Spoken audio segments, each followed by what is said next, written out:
É com alegria e satisfação que cumprimentamos os nossos amigos e irmãos do portal Escola Dominical, com a gloriosa paz de nosso Senhor e Salvador Jesus Cristo. Estamos dando início a mais uma pré-aula, como ficou conhecida esta ferramenta que o portal Escola Dominical deixa à disposição de todos no início da semana para melhor estudarmos a lição da Escola Bíblica Dominical. Nesse trimestre, nós estamos estudando Filipenses, a humildade de Cristo como exemplo para a igreja.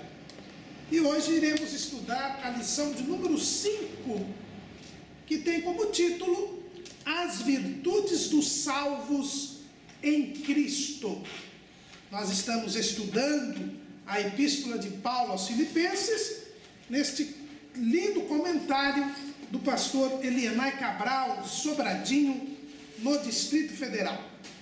E vamos dar continuidade ao capítulo 2 do livro de Filipenses. Hoje nós vamos estudar os versículos 12 a 18 do capítulo 2 de Filipenses. Na lição passada, os irmãos se recordam, Paulo nos fala aquele belo exemplo de Cristo Jesus, da humilhação de Cristo, como ele se esvaziou da sua glória e foi obediente até a morte e morte de cruz. É exatamente depois de dar o exemplo de Cristo que Paulo fala a respeito do significado da nossa salvação. Depois de ele ter apresentado o caminho que Cristo fez, da glória até a cruz, até a morte, e depois da ressurreição novamente até a glória, que é o caminho que está destinado a todo cristão deve seguir o exemplo de Cristo, seguir as pisadas de Cristo. Assim como Cristo se despiu da sua glória, foi até a morte de cruz, ressuscitou e foi colocado acima de todo nome, assim também todo servo de Jesus Cristo deve também tomar a sua cruz, como disse o Senhor, e também ir até a morte, tomando a sua cruz, porque um dia nós também ressuscitaremos ou seremos transformados, se estivermos vivos no dia de Cristo, que Paulo menciona aqui, em Filipenses, no capítulo 1 e no versículo 6, até o dia de Jesus Cristo, que é o dia do arrebatamento da igreja, nós também seremos glorificados. Mas depois de ter dado o exemplo de Jesus Cristo, o apóstolo Paulo, ainda escrevendo aos Filipenses, ele começa o versículo 12 dizendo assim: de sorte que, meus amados, assim como sempre obedecestes, não só na minha presença, mas muito mais agora na minha ausência, assim também operai a vossa salvação com temor e tremor.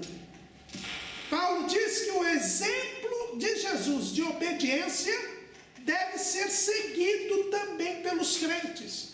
Os cristãos, ele deve seguir as pisadas de Cristo e seguir na obediência, mesmo que esta obediência o leve do despojamento da glória até a morte de cruz, o leve à humilhação. E o título da nossa lição diz: As Virtudes dos Salvos em Cristo. Quando nós obedecemos a Cristo, quando nós obedecemos a Deus, iniciamos esta jornada da obediência para alcançar a glorificação. Agora, esta jornada da obediência, ela passa pela virtude. É por isso que o nosso título da nossa lição é As Virtudes dos Salvos em Cristo. A salvação, ela é um novo nascimento. Nós nascemos de novo, morremos para o mundo, passamos a viver para Deus, porque nós cremos em Jesus, e a fé que vem de Deus, operada pela palavra, ela nos traz uma vida nova em Cristo Jesus. E aí nós temos que trilhar o caminho da obediência. Mas quando nós somos salvos, quando nós adquirimos a salvação em Cristo Jesus, nós recebemos virtudes. O que é a palavra virtude? O que significa a palavra virtude? A palavra virtude é uma palavra latina que vem de virtus, que por sua vez vem da palavra vir, que quer dizer força. A virtude é uma força, é uma inclinação, é uma disposição que nós recebemos para fazer o bem. A virtude é a disposição de fazer o bem, é o hábito de fazer o bem. Isto é a virtude. A palavra grega arete, que é a virtude, essa disposição de fazer o bem, este hábito de fazer o bem. Quando nós cremos em Jesus, nós nascemos de novo. Nós podemos ver o reino de Deus. É o que Jesus explica para Nicodemos. Lá no Evangelho segundo escreveu João, capítulo 3, no versículo 3, Jesus respondeu e disse-lhe: na verdade te digo que aquele que não nascer de novo não pode ver o reino de Deus. Quem crê em Jesus, quem está em Cristo, ele passa a ser uma nova criatura, ele nasce de novo, ele é como que criado novamente. É o que o apóstolo Paulo escreve lá na segunda carta aos Coríntios, no capítulo 5 e no versículo 17. Assim que se alguém está em Cristo, nova criatura é. As coisas velhas já passaram, eis que tudo se fez novo. E tudo isto provém de Deus, que nos reconciliou consigo mesmo por Jesus Cristo e nos deu um ministério da reconciliação. Nós somos perdoados, nossos pecados são perdoados, são tirados. E nós voltamos a ter comunhão com Deus. E comunhão com Deus é vida. É por isso que Jesus disse: quem crê em mim passou da morte, que era a separação, por causa do pecado, para a vida, porque agora está em comunhão com Deus. E quando Deus cria este novo ser, esta nova criatura, pela salvação em Cristo Jesus, Ele mesmo coloca nesta nova criatura a disposição para fazer o bem. São as virtudes, esta disposição para fazer o bem. Porque o homem no pecado, ele quer fazer o bem, mas ele não consegue fazer o bem. O apóstolo Paulo, escrevendo lá em Romanos, no capítulo 7, ele diz exatamente isso. Vamos ler lá o versículo 14, Romanos 7 e 14. Porque bem sabemos que a lei é espiritual, mas eu sou carnal, vendido sob o pecado. Porque o que faço, não aprovo. Pois o que quero, isso não faço. Mas o que aborreço, isso faço. E se faço o que não quero, consinto com a lei que é boa. De maneira que agora já não sou eu que faço isso, mas o pecado que habita em mim. Porque eu sei que em mim, isto é, na minha carne, não habita bem algum. E com efeito o querer está em mim, mas não consigo realizar o bem. Porque não faço o bem que quero, mas o mal que não quero, esse faço. Ora, se eu faço o que não quero, já não o faço eu, mas o pecado que habita em mim. Até o versículo 20. Então Paulo descreve aqui em Romanos a situação da pessoa que está sob o domínio do pecado. Nós temos a natureza pecaminosa que nós herdamos de Adão. E por isso, quando adquirimos a consciência, inevitavelmente nós pecamos. Nós sabemos o que é o bem, sabemos o que é o mal, mas fazemos o mal, porque nós temos a natureza decaída. Agora, quando Jesus perdoa os nossos pecados, quando Ele tira os nossos pecados, Ele crucifica esta natureza pecaminosa na cruz. E nós então agora, em comunhão com Deus, podemos fazer o bem. Mas para isso, Deus nos dá a força, a disposição para fazer o bem. E aí nós temos estas virtudes, que é esta disposição de fazer o bem, este hábito de fazer o bem. E Deus nos dá 3 virtudes, que são chamadas das virtudes teologais. Por quê? Porque são virtudes vindas de Deus. A primeira dessas virtudes é a fé. Paulo, escrevendo aos Efésios, nós temos lido isto aqui algumas vezes nesse trimestre, capítulo 2, versículo 8. Porque pela graça sois salvos por meio da fé, e isto não vem de vós, é dom de Deus. E lá em Romanos capítulo 10, versículo 17, nós lemos: de sorte que a fé é pelo ouvir, e o ouvir pela palavra de Deus. Então a primeira virtude que Deus nos dá é a fé. A fé é uma virtude, é uma disposição que Deus nos dá para nós confiarmos nele. E é pela confiança nele que nós fazemos o bem. Mesmo quando o mal pode nos parecer vantajoso, mesmo quando o mal é praticado por todos que estão à nossa volta, quando nós recebemos a fé, ela produz em nós a disposição de obedecer. A obediência depende da fé. Paulo diz: como assim, sorte que,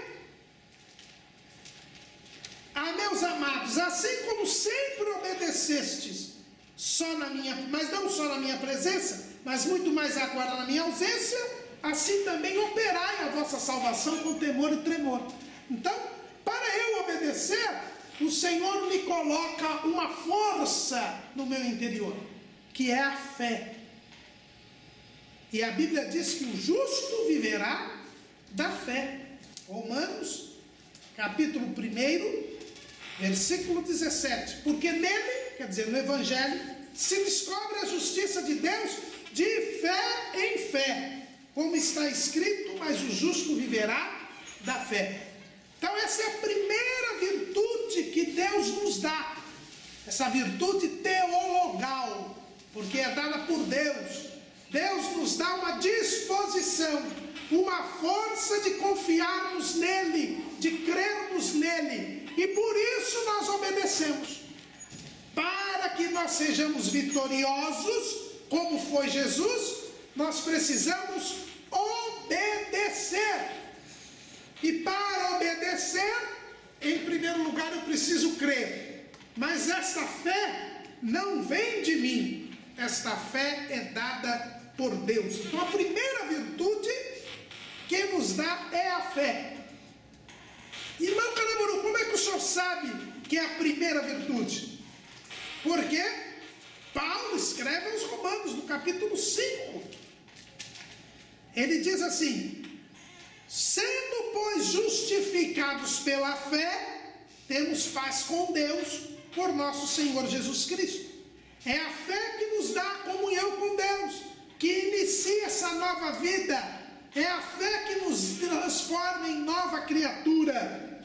E diz Paulo ainda: pelo qual temos entrada pela fé a esta graça. Então, a fé é que nos dá entrada na graça, entrada nesta nova vida, entrada nesta vida espiritual. Então, a primeira virtude que Deus nos dá para que nós possamos exercer a salvação, obedecendo a Deus, para que nós cheguemos até o fim, que é a glorificação, para que nós sigamos o mesmo caminho de Jesus, nós precisamos da fé, e a fé é dada por Deus para nós. Essa é a primeira virtude. Mas nós temos uma segunda virtude. Continuando lendo aqui em Romanos, diz assim: a qual temos entrada pela fé a esta graça, na qual estamos firmes e nos gloriamos na esperança da glória de Deus. A esperança é a segunda virtude que Deus nos dá. Sem a esperança, eu não obedeceria a Cristo. Paulo diz para os filipenses obedecerem a Cristo, mas eles só podem obedecer se houver uma disposição para fazer o bem. A natureza pecaminosa foi crucificada, mas ainda não foi retirada, e nós precisamos de uma força para fazer o bem. A primeira disposição é a fé, é a confiança em Deus. Mas a segunda virtude que Deus nos dá é a esperança. A esperança é esperar alguma coisa, é a atitude de esperar alguma coisa. E o que é que nós esperamos? Nós estamos esperando o dia de Jesus Cristo. Paulo já disse isso na carta aos Filipenses. Nós vimos isso logo na primeira lição. Pela vossa cooperação no Evangelho, desde o primeiro dia até agora, capítulo 1, versículo 5, tendo por certo isto mesmo, que aquele que em vós começou a boa obra, a aperfeiçoará até o dia de Jesus Cristo. Nós esperamos a volta de Jesus. Nós esperamos que Jesus venha arrebatar a sua igreja. Nós esperamos, por quê? Porque Jesus prometeu. Lá no Evangelho segundo escreveu João, capítulo 14, nós lemos Jesus falando: não se turbe o vosso coração, credes em Deus, crede também em mim. Na casa de meu pai há muitas moradas, se não fosse assim, eu vou-lo teria dito, vou preparar-vos lugar, e se eu for e vos preparar lugar, virei outra vez e vos levarei para mim mesmo, para que onde eu estiver, estejais vós também. Foi Jesus quem prometeu vir buscar os seus discípulos, vir buscar a sua igreja. E nós vivemos nesta esperança, como diz o hino 300 da harpa cristã, nossa esperança é sua vinda, o Rei dos Reis vem nos buscar. Almeida Sobrinho, poeta sacro, ele diz com muita propriedade, e diz ainda: nós aguardamos Jesus ainda até a luz da manhã raiar. Então a esperança, nós esperamos Jesus. E por que nós esperamos Jesus? Nós obedecemos a sua palavra, porque ele não disse o dia que vem, e nós devemos estar preparados para recebê-lo, seja no arrebatamento da igreja, se nós estivermos vivos neste dia, seja se Jesus nos chamar pela morte física. Então, a esperança, ela é dada por Cristo. Ele quem nos dá esperança, essa disposição de fazer o bem, esta força, porque nós estamos esperando Jesus, estamos esperando a glorificação. O próprio Jesus, e nós vimos na aula passada, lá na Epístola aos Hebreus, no capítulo 12, o que ele diz? Versículo 2: olhando para Jesus, autor e consumador da fé, o qual pelo gozo que lhe estava proposto, suportou a cruz, desprezando a afronta, e assentou-se à destra do trono de Deus. Jesus esperava o trono, esperava a glorificação, por isso ele suportou a cruz, por isso ele se humilhou até a morte e morte de cruz, pela esperança da ressurreição, pela esperança da glorificação. A esperança da ressurreição, a esperança da glorificação nos move para obedecermos a Jesus. Mas, além da fé e da esperança, nós temos uma terceira virtude que Deus nos dá, uma terceira força, uma terceira disposição que Deus nos dá para que nós possamos obedecer-lhe. É o amor. O amor. Em Romanos capítulo 5, prosseguindo o estudo aqui, a sequência das virtudes teologais, olha o que diz Paulo, versículo 3: e não somente isto, mas também nos gloriamos nas tribulações, sabendo que a tribulação produz a paciência, e a paciência a experiência, e a experiência a esperança, e a esperança não traz confusão, porque o amor de Deus está derramado em nossos corações pelo Espírito Santo que nos foi dado. Deus nos manda pela palavra a fé, Deus nos manda a esperança por causa da promessa de Jesus, mas Deus também derrama pelo Espírito Santo o amor dele, o amor de Deus nos nossos corações. E porque nós amamos a Deus, porque nós recebemos o amor de Deus, nós guardamos a sua palavra, nós o amamos, e por isso nós guardamos a sua palavra. O próprio Jesus disse lá nas últimas instruções, Evangelho segundo escreveu João, capítulo 14, versículo 23, Jesus respondeu e disse-lhe: se alguém me ama, guardará a minha palavra, e meu Pai o amará, e viremos para ele, e faremos nele morada. Ou no capítulo 15, versículo 14 do Evangelho segundo João: vós sereis meus amigos, se fizerdes o que eu vos mando. Então o amor é a terceira virtude, essa terceira força, essa terceira disposição que o Espírito Santo derrama nos nossos corações. E porque recebemos o amor de Deus, o amamos, e por amá-lo, nós guardamos a sua palavra. Então a obediência que Paulo diz aqui, que é necessária para operar, para fazer funcionar a nossa salvação, ela só é possível por causa destas três virtudes: da fé, da esperança e do amor. Estas três virtudes teologais, estas três virtudes que Deus dá ao homem para que ele possa obedecer. É por isso que Paulo diz para os crentes de Filipos: olhando o exemplo de Jesus, obedeçam da mesma maneira. Mas alguém poderia dizer: não, mas eu não posso obedecer, Jesus é Jesus, Jesus é Deus, ele se fez homem, mas ele é Deus, é impossível que eu obedeça. Não, não é impossível, porque Deus nos dá as ferramentas para nós obedecermos a ele. Quais são essas ferramentas? As virtudes teologais. A fé, que vem pela palavra de Deus, é dom de Deus.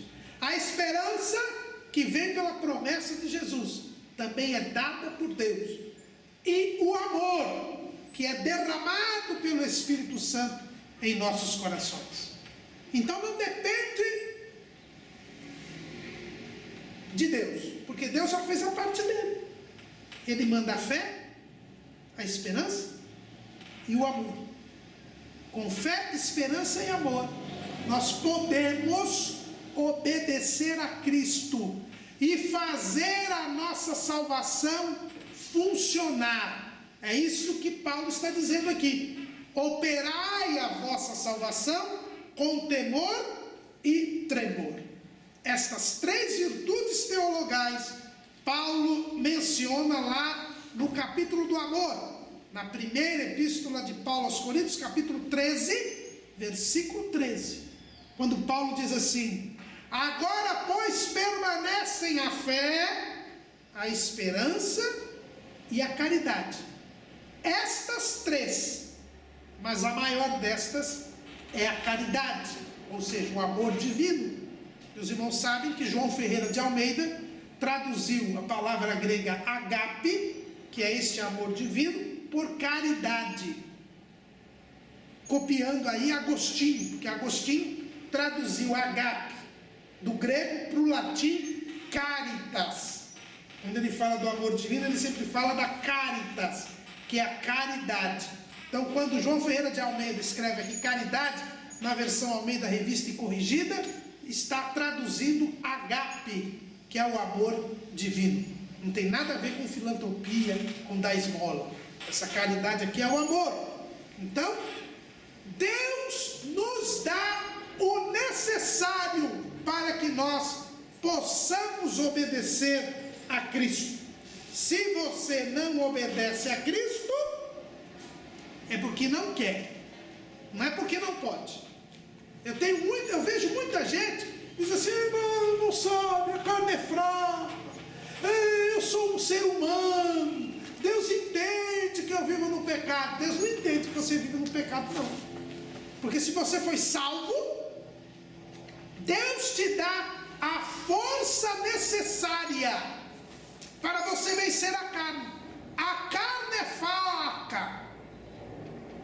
Jesus disse: a carne é fraca, mas o Espírito, ele é forte. Por que ele é forte? Porque ele é fortificado pela fé, pela esperança e pelo amor. Então não há desculpa para pecar. Nós pecamos porque somos falhos, mas o pecado é um erro nosso, é uma falha nossa. Deus fez a sua parte, nos dando a fé, a esperança e o amor.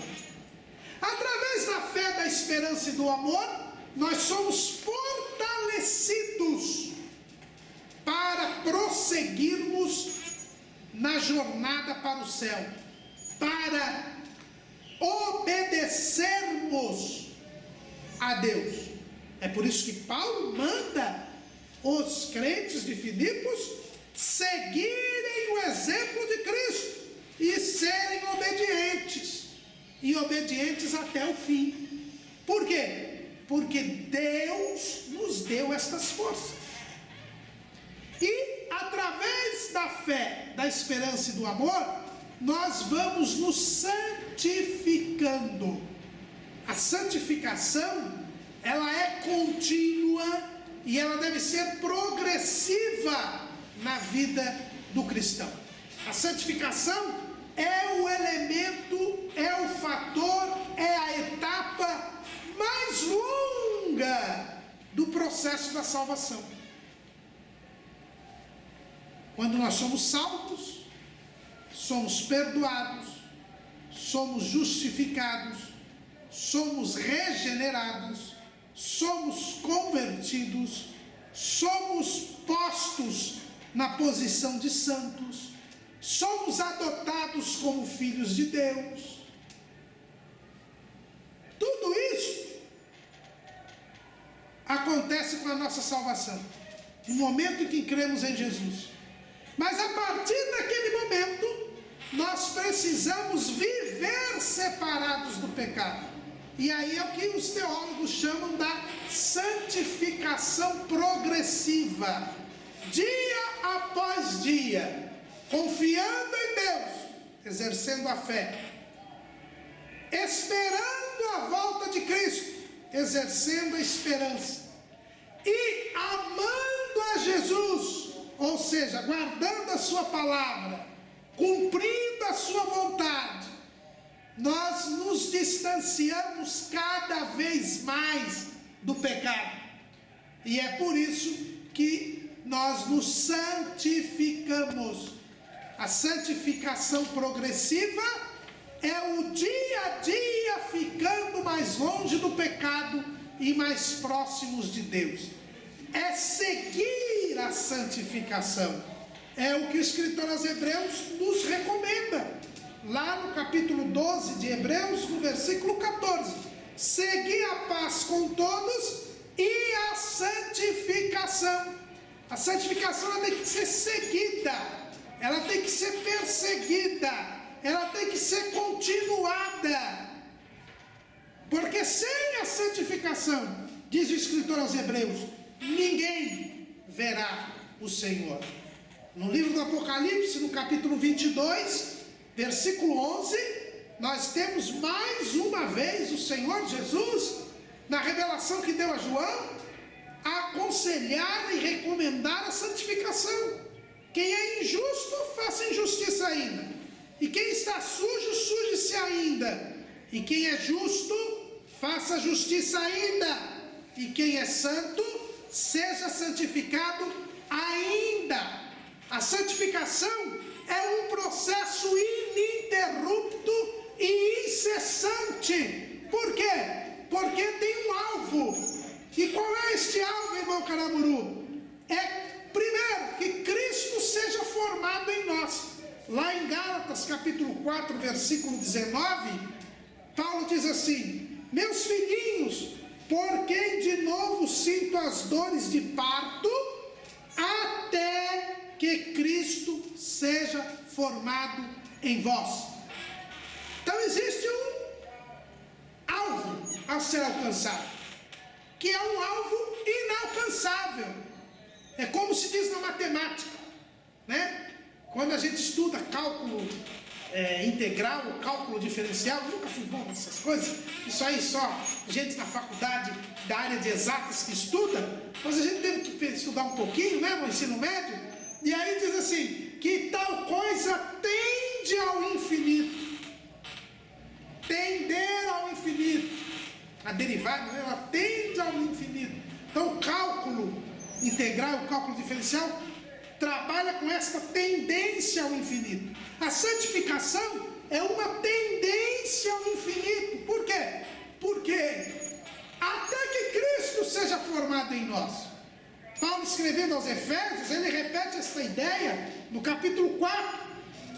Querendo o aperfeiçoamento dos santos para a obra do ministério, para a edificação do corpo de Cristo, capítulo 4, versículo 12, até que todos cheguemos à unidade da fé e ao conhecimento do Filho de Deus, a varão perfeito, à medida da estatura completa de Cristo. Nenhum de nós vai chegar a varão perfeito neste mundo. Nenhum de nós vai chegar à estatura completa de Cristo neste mundo. Mas é uma tendência. É por isso que eu me santifico. Porque eu estou chegando ao infinito. Chegando à estatura completa de Cristo. Chegando a varão perfeito. Esperando que Cristo seja formado em mim. Por isso que a recomendação em Apocalipse é: quem é santo seja santificado ainda. É uma tendência ao infinito. É algo que nós não vamos alcançar neste mundo, mas que devemos perseguir sempre e sem cessar. Então a santificação, ela é possível porque Deus nos deu a fé, o amor e a esperança. E nós vamos nos separando do pecado, nos habituando a fazer o bem, nos habituando a praticar a justiça, nos habituando a praticar o bem, e sempre mais longe do pecado e mais próximos de Deus. É por isso que naquele dia, quem estiver em santificação, quem estiver se santificando, será glorificado, alcançará o estágio final da salvação. Então o que Paulo está pedindo aqui aos crentes de Filipos é que eles se santifiquem, porque não há como operar a salvação em temor e em tremor, sem que haja santificação. O que é operar a salvação com temor e tremor? É se santificar, é viver uma vida de separação do pecado, uma vida de contínua aproximação para Deus. E aí nós vamos fazendo o bem, porque todo e genuíno cristão, todo verdadeiro e genuíno cristão pratica boas obras. Então a santificação, ela se demonstra pela prática de boas obras. A prática de boas obras, ela sanciona, ela atesta a nossa santificação, que é esse processo contínuo da salvação que nos leva do arrependimento, da conversão, da regeneração, da justificação, do perdão dos pecados, da adoção, da santificação posicional até a glorificação. No momento que nós nascemos de novo, nós temos que nos santificar, porque só quem se santifica é que vai entrar no reino de Deus. É o que Jesus disse lá para Nicodemos, capítulo 3 do Evangelho segundo João, versículo 5. Jesus respondeu: na verdade te digo, que aquele que não nascer da água e do Espírito, não pode entrar no reino de Deus. Nascer da água e do Espírito é a santificação. Nascer da água é a palavra. E o que nós vemos em João 17:17? Jesus dizendo: santifica-os na verdade, a tua palavra é a verdade.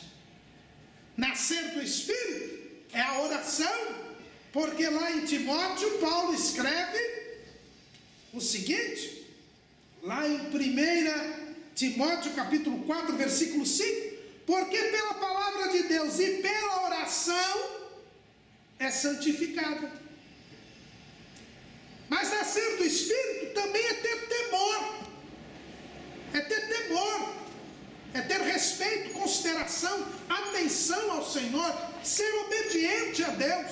É o que nós vemos lá em 2 Coríntios, capítulo 7. 2 Coríntios, capítulo 7, nós observamos isso. Ora, amados, pois que temos tais promessas, purifiquemo-nos de toda a imundícia da carne e do Espírito, aperfeiçoando a santificação no temor de Deus. É por isso que Paulo fala em operar a salvação com temor e tremor.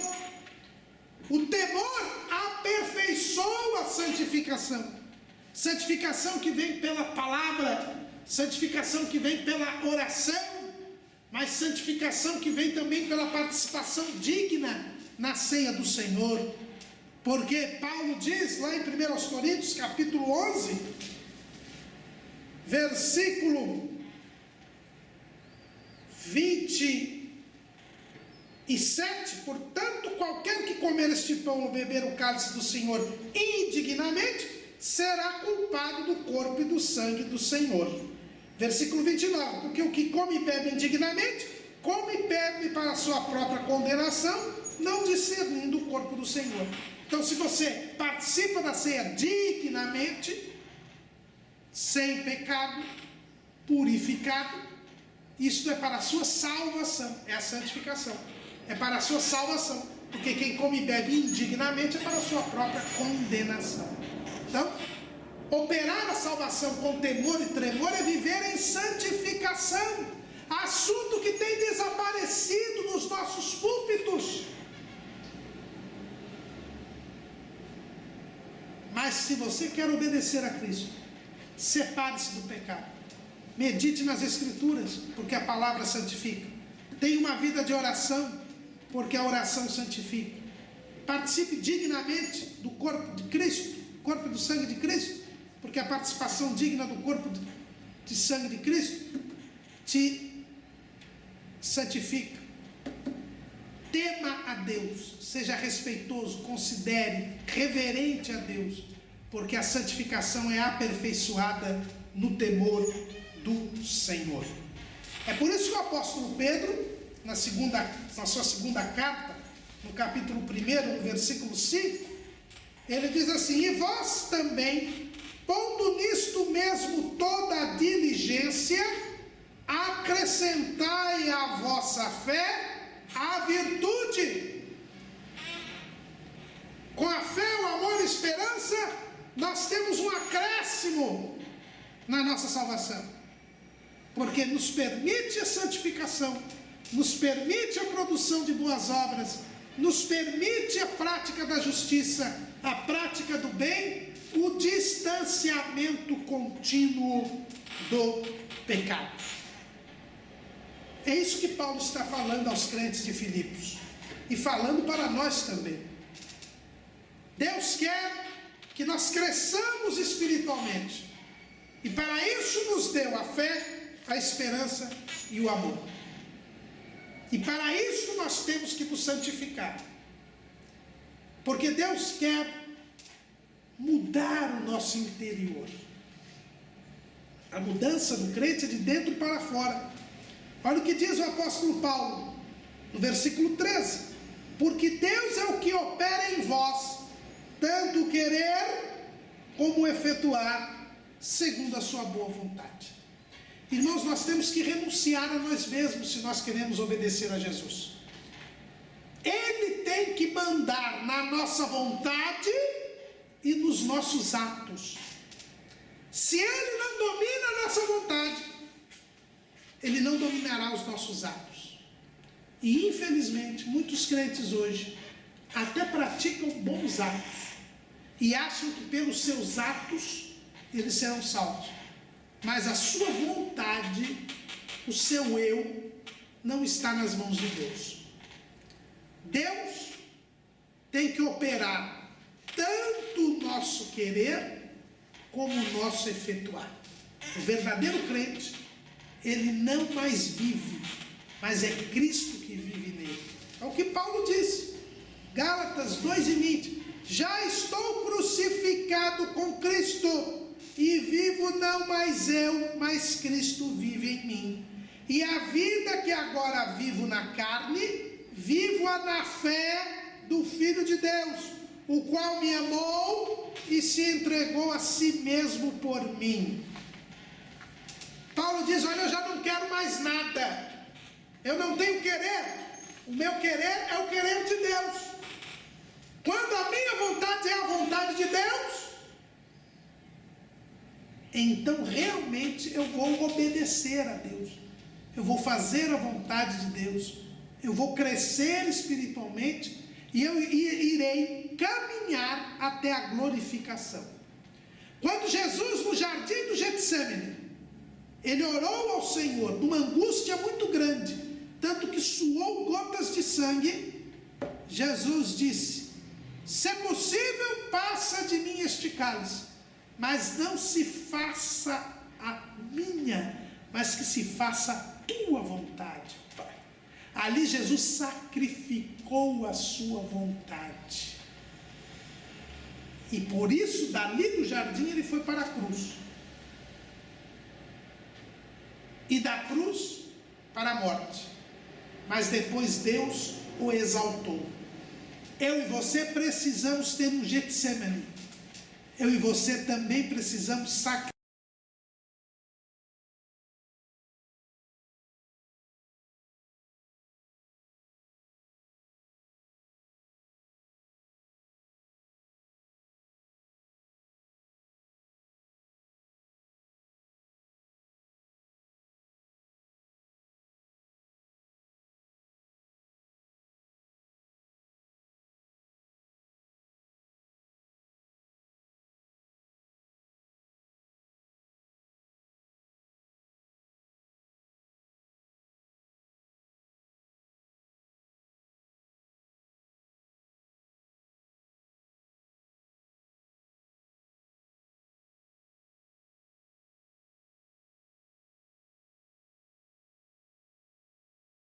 nossa vontade. Enquanto não sacrificarmos a nossa vontade, não podemos servir a Jesus. Não podemos caminhar em direção ao céu. É isso que Paulo está dizendo. Vocês precisam renunciar a vocês próprios, a vocês mesmos. Deus tem que operar tanto o querer como o efetuar. Aí vocês vão poder obedecer a Deus. Aí vocês vão poder trilhar o mesmo caminho de Jesus e ter o mesmo fim que teve Jesus. E também, assim como Jesus, ficar à direita do Pai. Porque é essa promessa que Jesus nos deixou lá no livro do Apocalipse, no capítulo 3, no versículo 21. Ao que vencer, lhe considerei que se assente comigo no meu trono, assim como eu venci e me aceitei com meu Pai no seu trono. Jesus está à direita do Pai, e lá nós iremos estar também. Mas para isso, precisamos que Deus opere em nós, tanto querer como efetuar. Que nós sacrifiquemos a nossa vontade. Senão, nós não vamos operar a salvação com temor e tremor. Temor, eu já disse, é reverência, é consideração. E o tremor? Tremor, você tem que ficar com medo, tremendo. Não, o tremor aqui significa a consciência de que Deus é o Rei dos Reis e o Senhor dos Senhores. O tremor aqui é o reconhecimento do poder e da majestade de Deus. Não é ter medo de Deus, mas reconhecer que Deus é Deus.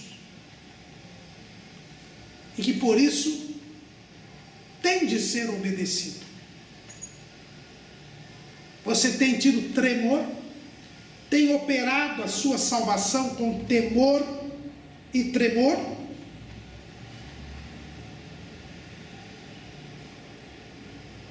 Paulo nos manda obedecer a Deus, como Cristo obedeceu ao Pai. Mas para isso, eu tenho que me santificar. Eu tenho que sacrificar a minha própria vontade. E como é que eu faço isso? Paulo explica. Fazei todas as coisas sem murmurações nem contendas. Quem deixa Deus operar no seu querer e no seu efetuar, quem exerce a sua salvação se santificando, não murmura. Tem um hino da harpa que ninguém gosta de cantar. É um hino difícil de cantar, mas não é porque ele é difícil de cantar que ninguém canta. É porque ele é muito incômodo. É o hino 302 da harpa cristã. Não é?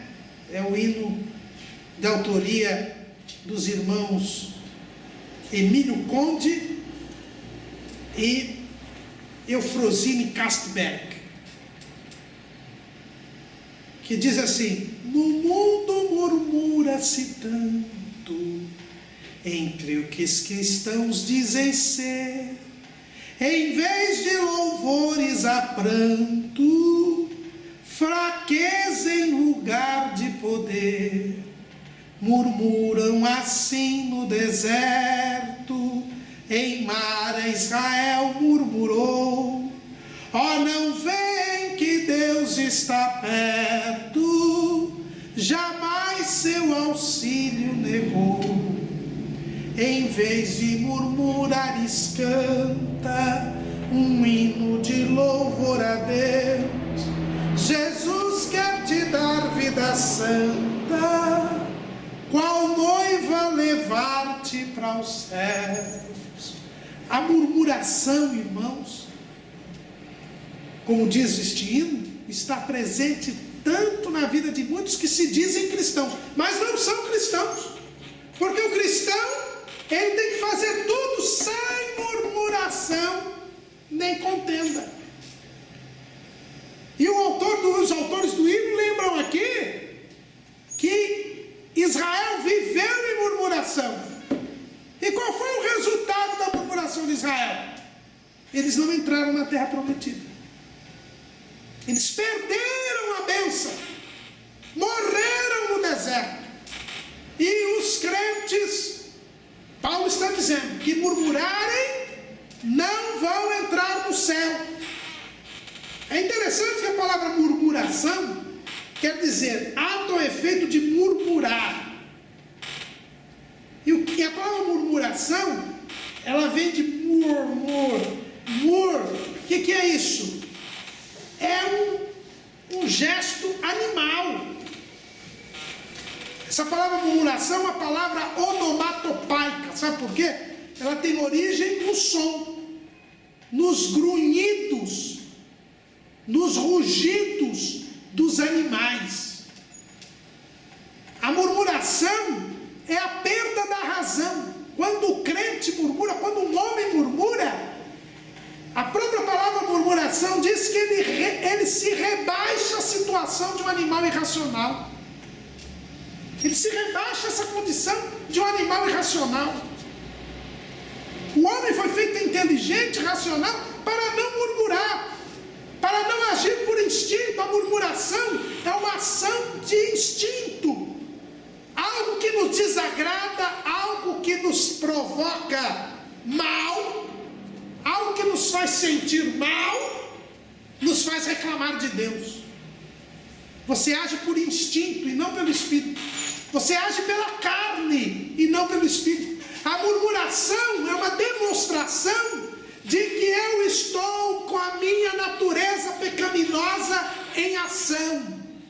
Porque a natureza pecaminosa que age por instinto, que age sem confiança em Deus, a murmuração, ela é resultado do quê? De falta de fé, de falta de esperança e de falta de amor. Por isso nós não podemos murmurar, irmãos. Quem murmura está agindo pela carne. E se está agindo pela carne, não é filho de Deus. Leia lá Romanos capítulo 8, versículo 5. Porque os que são segundo a carne inclinam-se para as coisas da carne, mas os que são segundo o Espírito para as coisas do Espírito. Porque a inclinação da carne é morte, mas a inclinação do Espírito é vida e paz. Porque a inclinação da carne é inimizade contra Deus. Versículo 8. Portanto, os que estão na carne não podem agradar a Deus. A murmuração é uma demonstração de que eu não estou agindo pelo Espírito, que eu estou agindo pela carne. É por isso que o murmurador, ele não entra na terra prometida. É por isso que o murmurador, ele morre. Ele morre, porque a inclinação da carne é morte. Irmãos, não murmuremos. Não murmuremos. Como dizem os irmãos Eufrosílio Katzberg e Hélio Conte, tu vives, irmão, murmurando, tal como um escravo do mal. Se Deus a tua fé está provando, tu não tens razão para tal. Deus castiga aquele a quem ama, de ti também não se esqueceu. Qual pai amoroso te chama e cuida sim do que é seu. Você não é um escravo do mal. Só os escravos do mal é que murmuram. Então não murmure, irmãos. Paulo diz para os crentes de Filipos: se vocês querem obedecer, façam tudo sem murmurações nem contendas. Sobre a contenda, nós não vamos nem falar aqui. Só rapidamente, porque nós já estudamos na lição 3 sobre a contenda. Nós já vimos que a contenda é resultado da soberba, do orgulho. a contenda também é uma manifestação da natureza carnal, da natureza pecaminosa. Abra comigo lá em Gálatas, capítulo 5, versículo 19. Porque as obras da carne são manifestas, as quais são... Dois pontos. Aí veja o versículo 20. Idolatria, feitiçarias, inimizades, porfias, emulações, iras, pelejas, dissensões. Então a contenda, ela gera inimizade, porfia, emulação, ira, peleja, dissensão. Tudo isso é obra da carne. E como a gente acabou de ler aqui em Romanos capítulo 8, versículo 8, os que estão na carne não podem agradar a Deus. Então, tome cuidado. Toda a nossa vida, nós não podemos murmurar, nem contender. Seguir a paz com todos e a santificação, sem a qual ninguém verá o Senhor. A vida de santificação nos impede de murmurar e de contender. Mas como, irmão Caramuru, eu vou operar, Deus vai operar em mim tanto querer como efetuar? Como eu vou ter uma vida de santificação? Como eu vou obedecer? Paulo diz: não murmurando, nem contendendo, para que sejais irrepreensíveis e sinceros, filhos de Deus inculpáveis, no meio de uma geração corrompida e perversa, entre a qual resplandeceis como astros no mundo. O que nós temos aqui? Quem não murmura nem contende, quem opera a salvação com temor e tremor, ele atinge um nível. Qual é o nível que ele atinge? Primeiro, ele é irrepreensível. O que quer dizer uma pessoa irrepreensível? É uma pessoa que não é censurada por ninguém. É uma pessoa que não é repreendida por ninguém. Por quê? Porque ela faz tudo certo. Ela não dá motivo para ser motivo de escândalo. Ela não dá motivo para que as pessoas reclamem dela. Ela não dá motivo para que as pessoas falem mal dela. Podem falar mal dela por causa das qualidades dela. Não pensa você que o crente, ninguém fala mal do crente. Lógico que fala mal do crente. Outro dia eu soube de um caso de uma irmã que estava sendo perseguida no trabalho dela. Ela trabalha numa escola. E na parte da merenda escolar. E todos os funcionários da escola levam a merenda para casa. Levam um quilo de carne, levam um quilo de arroz, roubam. E essa irmã não rouba. Então, existe um conluio lá dentro, que estavam pressionando essa irmã, falando mal dela, criticando essa irmã. Por quê? Porque ela é a única que não rouba. Eles têm medo que ela denuncie, porque ela não tem nada a temer, porque ela é honesta. Estão falando mal dela, mas por causa das qualidades dela. É diferente.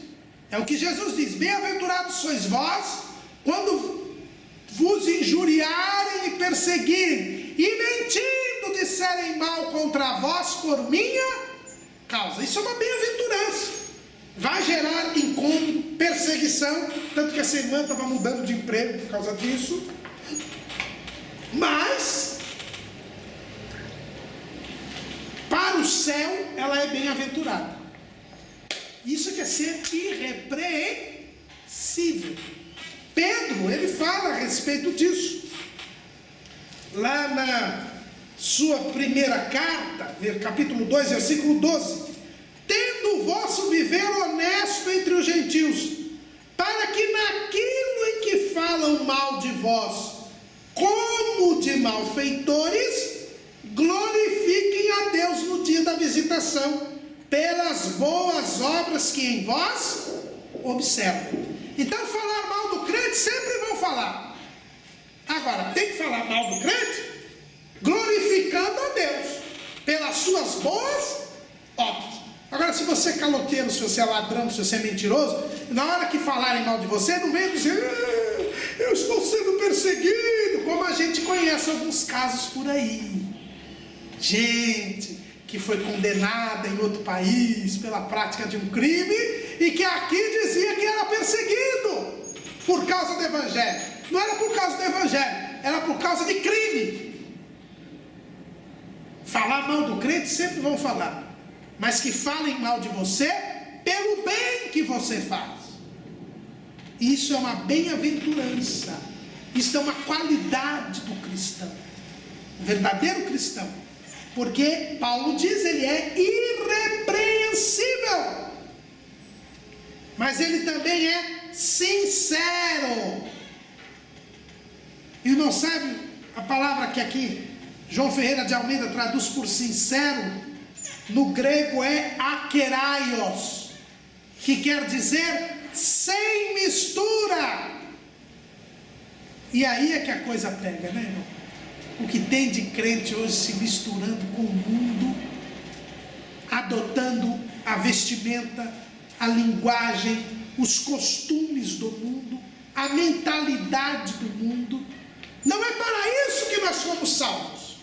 Nós somos salvos para sermos irrepreensíveis e sinceros, sem mistura, diferentes dos outros. O crente tem que ser diferente, mas ele vai ser atacado porque ele é diferente, ele vai ser injuriado porque ele é diferente, ele vai ser perseguido porque ele é diferente. Mas é para isso que nós nos santificamos. Nós nos santificamos para sermos irrepreensíveis e sinceros. E continua Paulo: filhos de Deus inculpáveis no meio de uma geração corrompida e perversa, entre a qual resplandeceis como astros no mundo.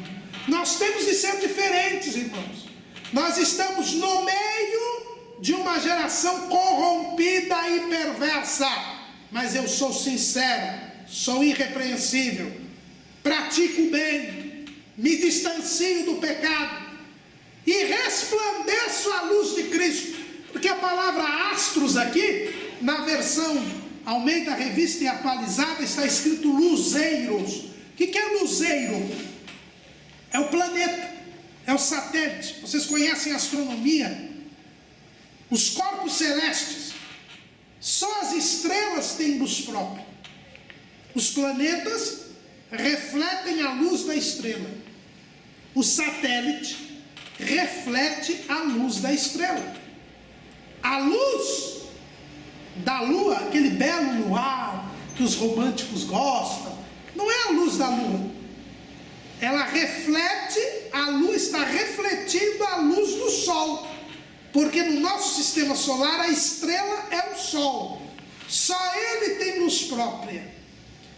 Cristo é o sol da justiça. Está lá em Malaquias. O sol da justiça é Jesus. E eu e você somos apenas planetas ou satélites. Nós temos que refletir a luz de Deus. É por isso que Jesus diz: para que vejam as vossas boas obras e glorifiquem ao vosso Pai que está nos céus.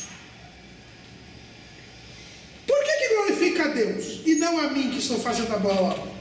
Porque a luz não é minha, é a luz de Cristo. A luz não é minha, eu sou apenas um astro, um luzeiro que reflete a luz de Cristo.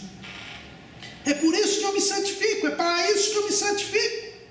Eu me santifico para ser irrepreensível, sincero, filho de Deus inculpável, quer dizer, sem que ninguém possa me colocar nenhuma culpa. Podem colocar em cima de mim injúrias, calúnias, mas nenhuma culpa verdadeira podem colocar em cima de um crente. Porque nenhuma condenação há para os que estão em Cristo Jesus, que não andam segundo a carne, mas segundo o Espírito.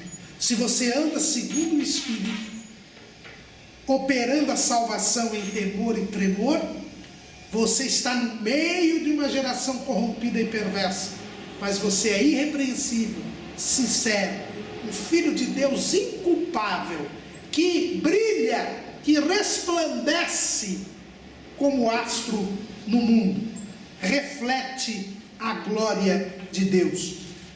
Paulo deixa isso bem claro na segunda carta aos Coríntios, no capítulo 3, no versículo 18. Mas nós, com cara descoberta, refletindo como um espelho a glória do Senhor, somos transformados de glória em glória, na mesma imagem, como pelo Espírito do Senhor. É assim que Cristo vai sendo formado em nós. É assim que nós vamos chegando à estatura completa de Cristo, a varão perfeito. É assim que nós vamos chegando até aquele dia em que nós seremos semelhantes a Ele, pois assim como Ele é, nós o veremos no dia de Jesus Cristo.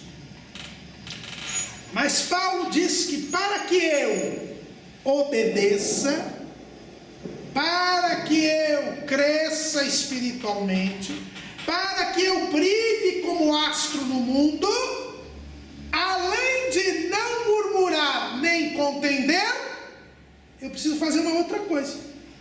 Diz o versículo 16: retendo a palavra da vida. Você precisa reter a palavra. Sabe o que é reter a palavra, meu irmão? É todo dia ler a Bíblia e colocar a Bíblia em prática. Reter a palavra. Eu tenho esse copo aqui, esse copo está retendo a água. Não tem furo, não tem nada. A água continua aqui. Não está a mesma água que eu coloquei, porque eu tomei. Vocês viram que eu acabei de tomar um golinho d'água e vou tomar outra agora. Mas reter é isso. Quando a palavra vem para nós temos que retê-la, colocá-la em prática, não se esquecer dela.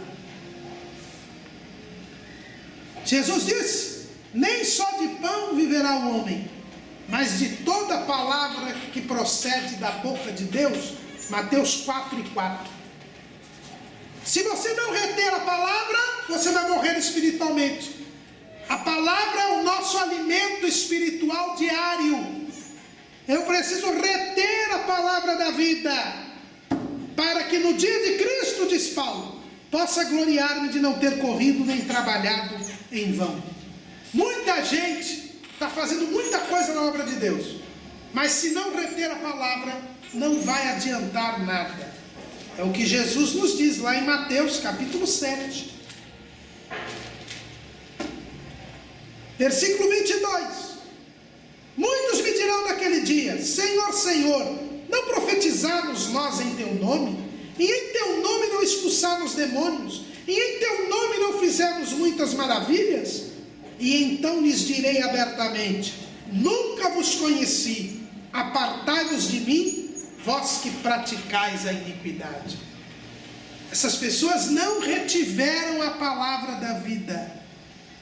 Receberam a palavra, receberam o poder de Deus, profetizaram, expulsaram demônios, fizeram sinais e maravilhas, mas deixaram a palavra escapar, abandonaram a palavra, perderam a palavra, não mais se alimentaram da palavra, e por isso voltaram a praticar o mal, e por isso não se santificaram.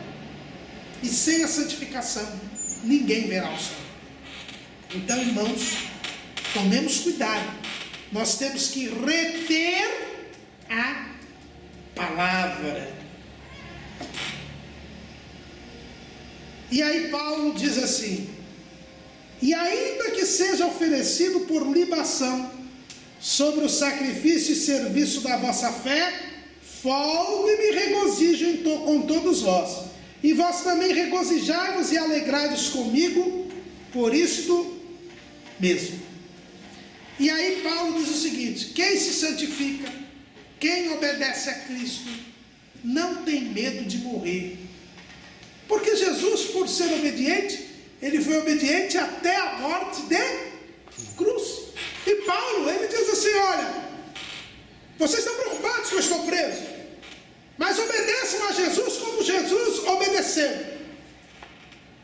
E se vocês obedecerem a Cristo como Cristo obedeceu, vocês têm condições de ser obedientes e obedientes até a morte.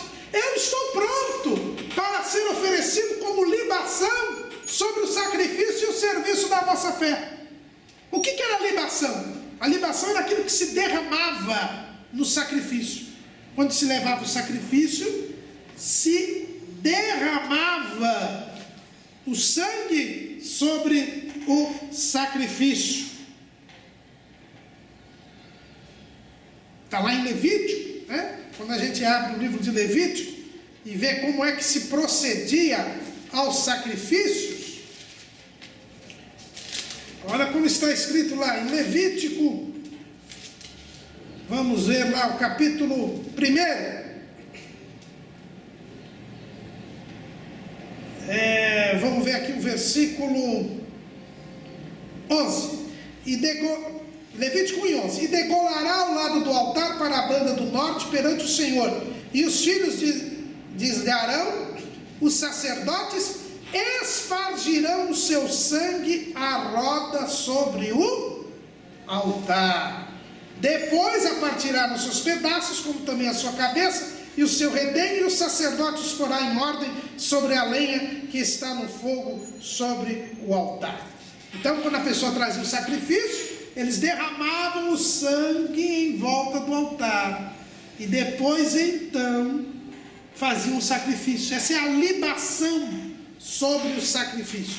A libação é sempre o derramamento de um líquido no sacrifício.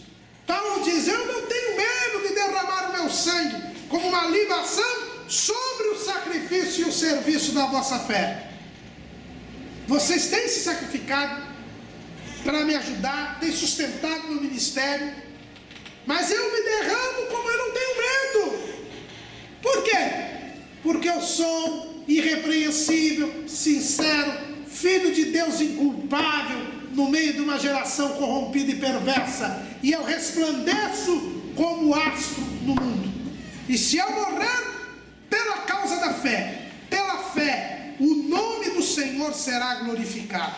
E é aí que nós temos a quinta alegria desta carta da alegria, que é a epístola de Paulo aos Filipenses. E ele diz: olha, eu me regozijo com todos vós.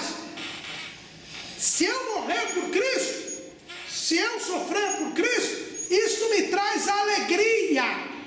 O crente que morre pela fé, ele morre com alegria. Por quê? Porque ele tem a prova indelével de que ele seguiu o caminho da obediência de Jesus. A igreja romana, ela canoniza ou beatifica todas aquelas pessoas que fica aprovado que morreram por causa da fé. Porque a igreja romana diz que, como Estevão morreu por causa da fé e Jesus o recebeu no céu, então quem morre por causa da fé é recebido por Jesus no céu. Então eles dizem que é um santo. Eles estão certos. Realmente quem morre por causa da fé cumpre o caminho de Jesus, é obediente até a morte, e morte pela fé. O martírio é a demonstração de alguém que realmente seguiu as pisadas de Jesus. O erro da igreja romana é que esse santo não pode fazer nada por nós, ele não pode interceder por nós, mas que ele é santo mesmo. Os mártires são santos. E Paulo diz: eu não tenho medo de ser mártir, ao contrário, eu ficarei alegre em ser mártir. Por quê? Porque você gosta de sofrer, Paulo? Que você é masoquista? Não, é porque eu estarei trilhando o caminho de Cristo. Realmente eu estarei fazendo a vontade de Deus e dando glória a Deus. Aí que é diferente o martírio cristão do martírio muçulmano. O mártir muçulmano, ele quer ir para o paraíso. Ele quer ter as 70 virgens. Então ele morre para o seu bem-estar. Por causa da fé, mas para o seu bem-estar. E o crente, ele morre por causa da fé, para dar glória a Deus. E isto dá alegria. Você tem essa vida virtuosa? Você tem fé, amor e esperança? Você deixa Deus produzir em você tanto a vontade quanto os atos? Você faz tudo sem murmuração nem contenda, retendo a palavra da verdade, para ser irrepreensível, sincero, um filho de Deus inculpável no meio de uma geração corrompida e perversa? Você brilha como luz do mundo? Você se sentirá alegre em morrer por causa da fé? É isto que Paulo recomenda aos filipenses e recomenda a cada um de nós. Se nós não estamos vivendo deste jeito, que mudemos o nosso proceder, porque é sinal que a nossa vida não está rumando para o céu. Amém.